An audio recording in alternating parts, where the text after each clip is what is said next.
Indonesia, bangsa dan negara, rumah ideologi Pancasila. Bismillahirrahmanirrahim. Pemirsa tercinta yang dirahmati Allah Tuhan Yang Maha Esa, bersua kembali di kanal Hikmatologi. Monolog sederhana mengajak diri kita masing-masing berpikir kian melembut, cerdas, dewasa, bijakan, hati nurani.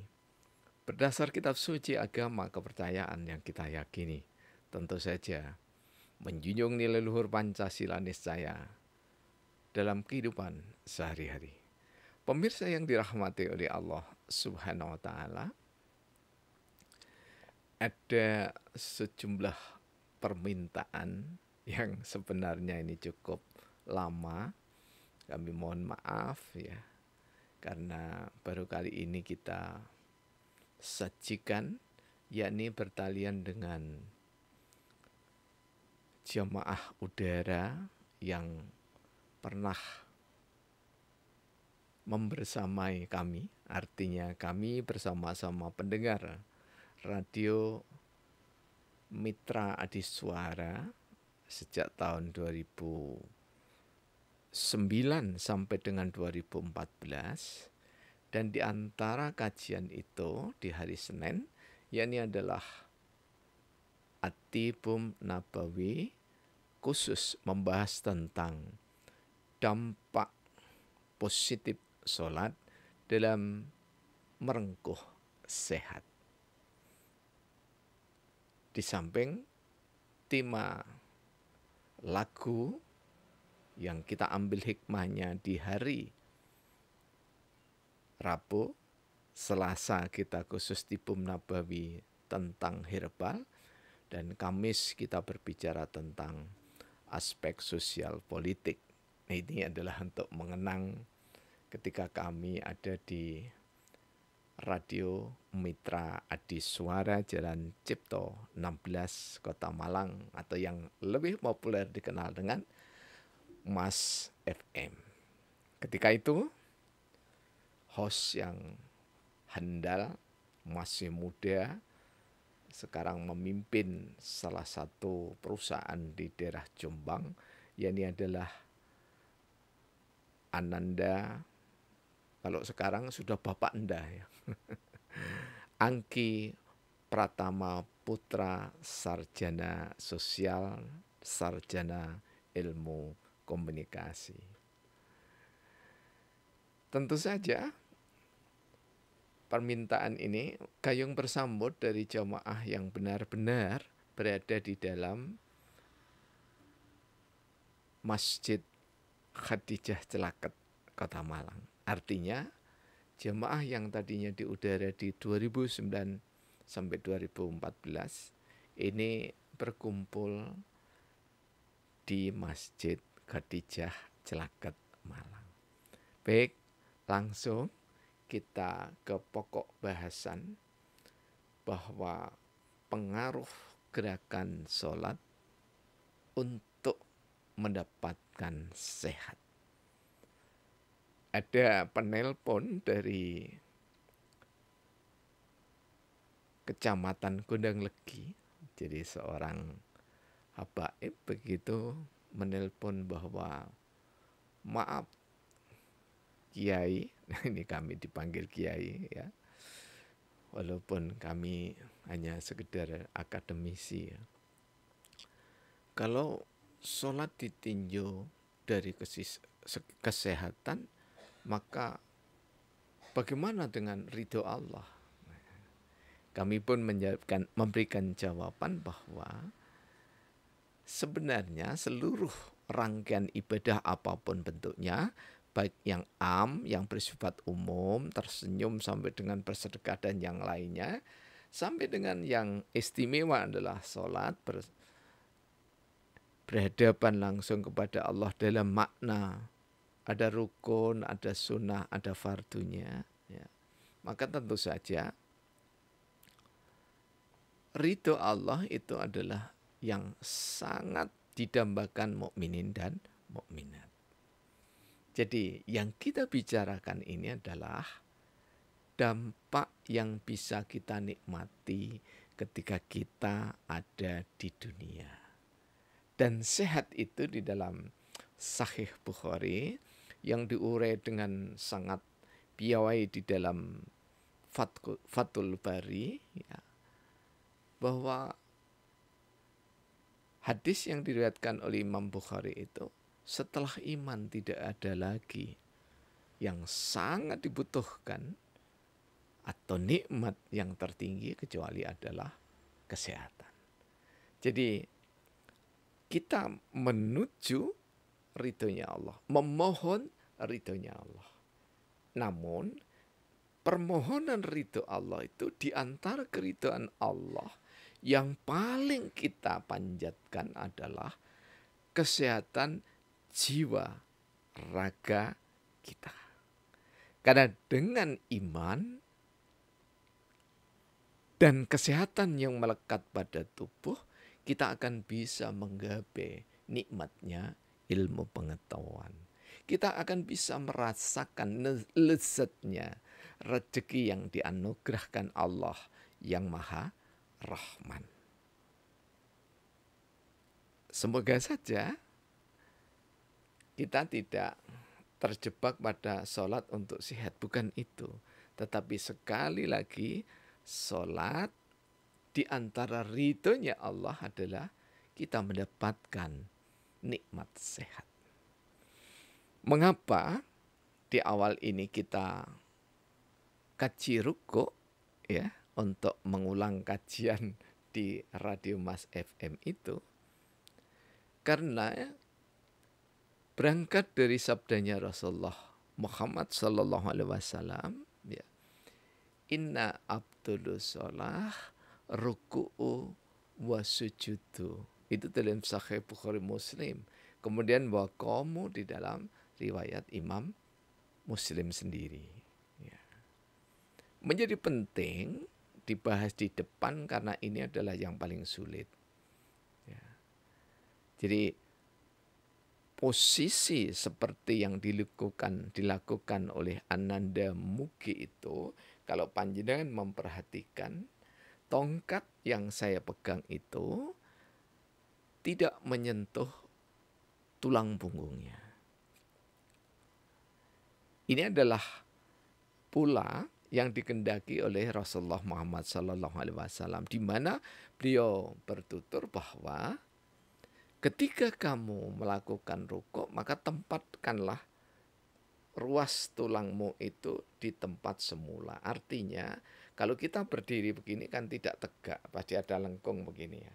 Ada lengkung seperti ini ya di punggung kita. Nah, pada saat rukuk, ya, kekeliruan para musholin atau musholin, ya, itu adalah tidak melakukan gerakan seperti ini.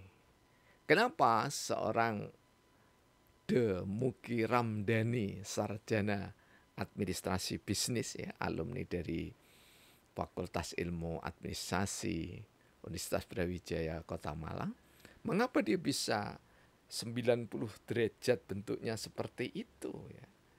Jadi kalau itu dipakai siku maka insya Allah itu 90 derajat.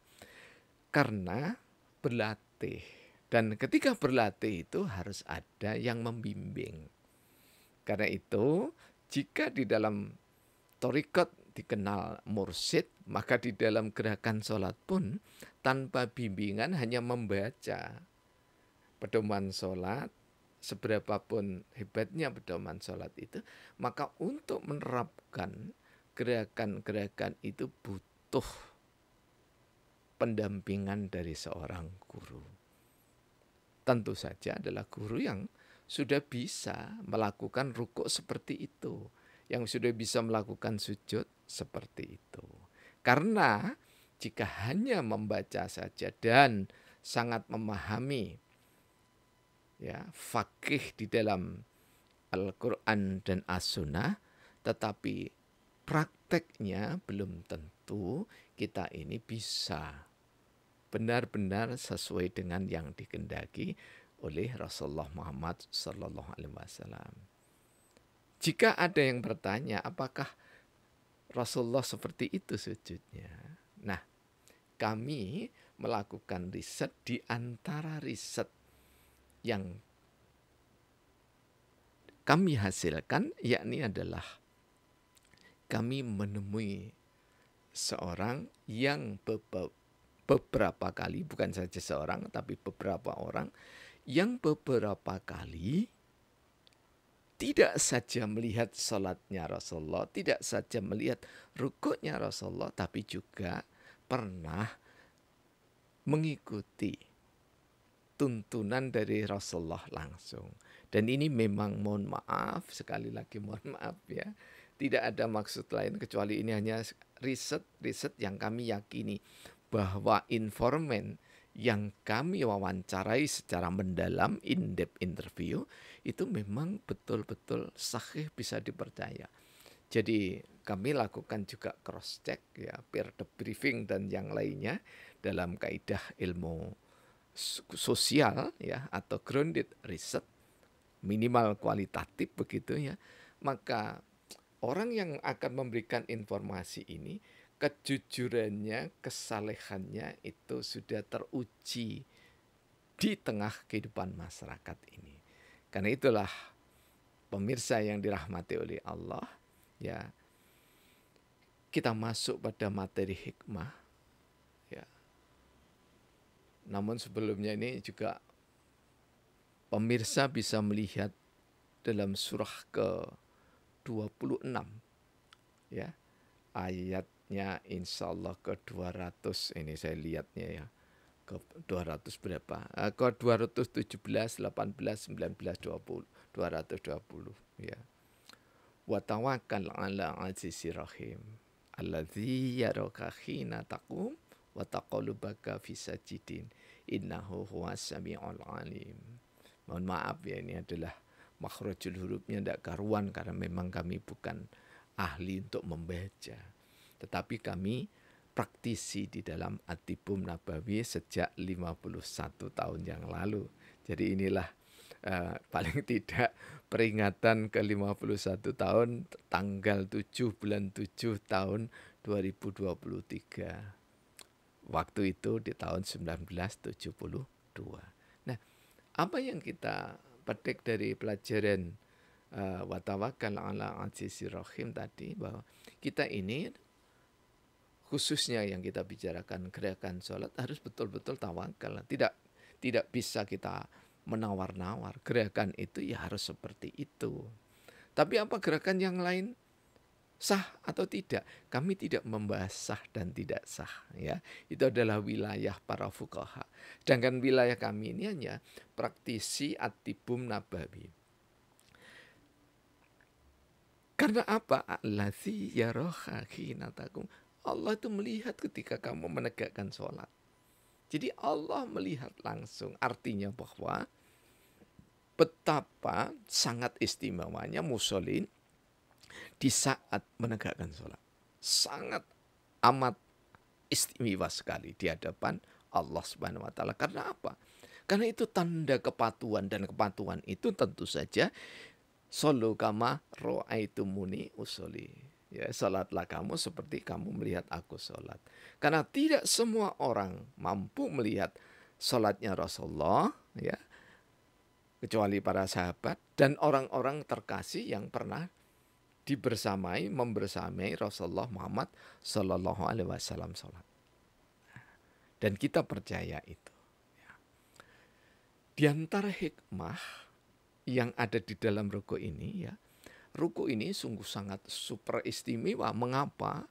Karena di telapak kaki, ini mohon maaf ya, tentu saja ini adalah analogi. Di telapak kaki itu ada 360 titik. Kemudian di telapak tangan itu sendiri ada 360 titik. Titik apa? Titik akupreso, titik akupuntur. Nah insya Allah ya 360 atau lebih dari itu akan mampu untuk menghadirkan nikmat sehat kita. Apalagi jika panjenengan para musholin ini memperhatikan dengan cermat ya, ujung jemari kita di kaki itu yang paling mengedepan adalah ibu jari. Sementara di tangan kita itu justru ibu jari yang paling ada di urutan terbawah. Secara anatomi, ya, ketika kita berdiri kemudian membungkukkan atau lebih tepatnya itu membelokkan, mematahkan gerakannya seperti ini, ya. Jadi patah betul seperti ini, ya. Maka pada saat itu ibu jari kita itu mendapatkan penetrasi atau tekanan yang lebih berat dibanding dengan yang lainnya.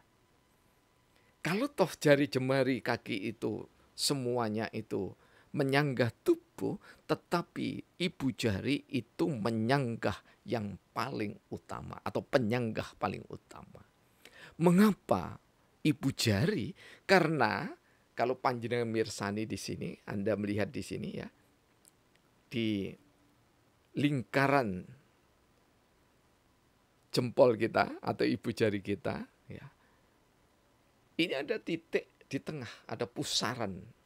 Pusaran energi ini, ya, dikirim oleh sel saraf kita itu menuju pangkal otak sampai ke kelenjar pituitari dan hipotalamus. Tentu saja termasuk semuanya karena seluruh jari jemari yang ada di tangan dan juga yang ada di kaki. Karena tangan itu ketika rukuk coba diperhatikan, nah itu jadi Mas Mugi itu betul-betul menggenggam ini apa itu tulang tempurungnya itu digenggam. Nah, jadi betul-betul dipegang bukan ditempelkan. Karena itu pada posisi seperti ini tubuh itu betul-betul mengalami kontraksi otot yang optimal. Ya.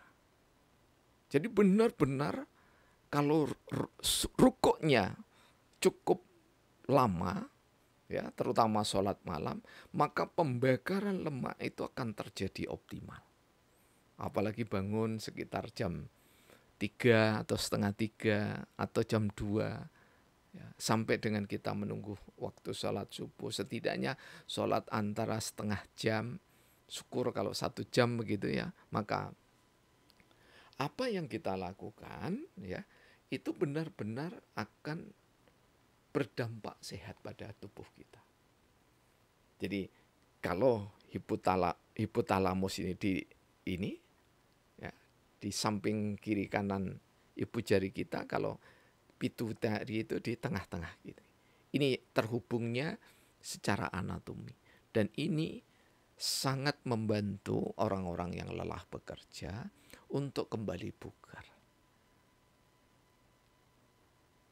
Sehingga pada saat berpikir melakukan aktivitas ulang, maka seorang hamba Allah itu benar-benar dalam keadaan sehat prima. Ini tentu saja yang kita bicarakan adalah bagi tubuh ideal, ya, mohon maaf ya, yang tidak terkendala dengan tubuhnya secara natural atau secara alami. Nah, jika kelenjar pituitari yang berarti keseimbangan untuk mengontrol tubuh kita itu mendapatkan asupan oksigen, gizi, nutrisi dengan bagus, maka insya Allah kita tidak akan mudah pusing, tidak akan mudah pening, tidak akan mudah penat. Ini hal-hal yang lazim. Ya. Kemudian kelenjar hipotalamus itu bertalian dengan 13 fungsi dari tubuh kita.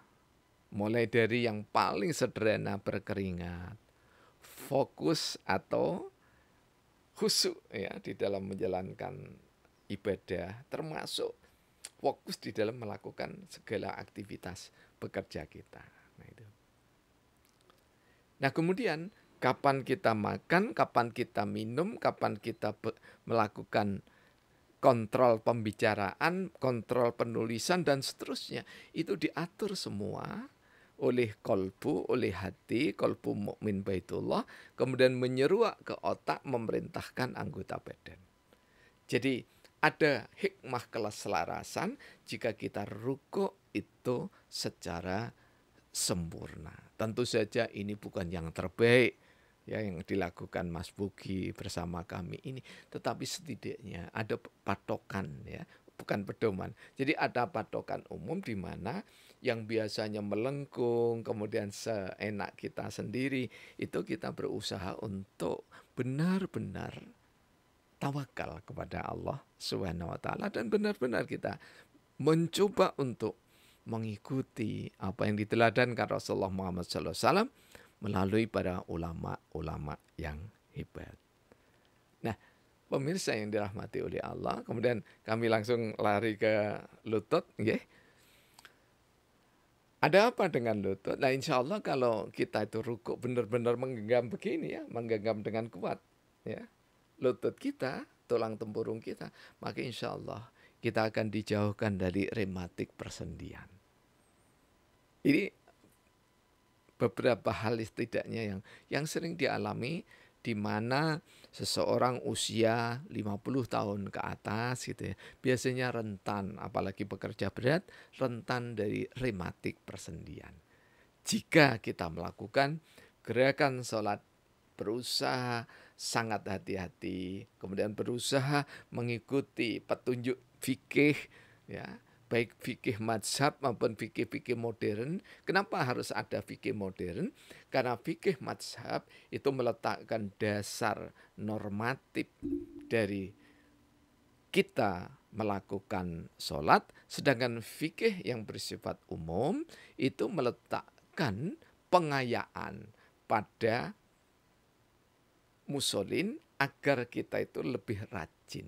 Jadi bukan berarti kita itu tidak lagi mempercayai fikih 4 mazhab, bukan itu. Justru dari fikih 4 mazhab dan pemikiran-pemikiran lainnya, seperti kalau di Indonesia ini ada yang sangat piawai mengumpulkan hadis-hadis hukum, yakni adalah Profesor Tengku Muhammad Hasbi As-Siddiqi. Ada dalam insya Allah 7 buku begitu ya, itu menulis tentang hadis-hadis hukum. Sangat banyak sekali tulisan beliau. Di samping tentu saja adalah fikih-fikih yang khusus membahas tentang pengaruh sholat terhadap kesehatan. Di antaranya adalah Kiai Haji Muhammad Rusli Karim dengan Dr. Briliantono ya, yang mengupas tentang hidup sehat tanpa obat. Maksudnya dengan sholatnya. Nah, pemirsa yang dirahmati oleh Allah Subhanahu wa taala, nanti kita akan sambung dan akan kita runutkan ya. Kita runutkan apa sih hikmah ketika kita melakukan rukuk dengan baik. Insya Allah kita sambung di sesi berikutnya. Mudah-mudahan kita senantiasa dikaruniai nikmat kesehatan. Oh iya, sebelum lupa, kalau kita berusaha rukuk seperti ini, insya Allah ya, perilaku sosial kita akan terjaga. Ya. Semoga bermanfaat kajian pengantar rukuk ini, dan kita bangsa Indonesia senantiasa lebih lembut, lebih bijaksana, dirahmati oleh Allah atas nikmat yang tak terhitung ini. Terima kasih atas segala dukungan. Alhamdulillahirabbil alamin. Yang menjual